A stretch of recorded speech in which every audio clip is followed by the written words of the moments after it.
जी अस्सलाम वालेकुम। अज असी आए हैं केड़ा पुलाव भाई बन्नू पुलाव तो आए हैं जनाब। अज पुलाव खाने दिल करता है। मेरे नाल मेरे दोस्त अमरान अंसारी, हालत अंसारी तो सफियान अंसारी। ठीक है असी हुण नाल चित्तर कबाब भी खाने ने। पहले असी भाई बन्नू पुलाव खावांगे, उस तो बाद चित्तर पुलाव खावांगे। आ भी गए जी भाई।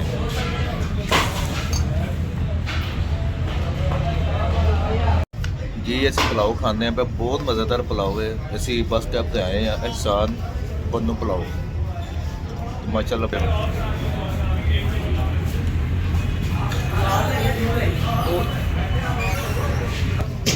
उस तो बाद असी हले चित्तर कबाब खाना है जनाब। चित्तर कबाब भी कहते हैं, चित्तर कबाब खाना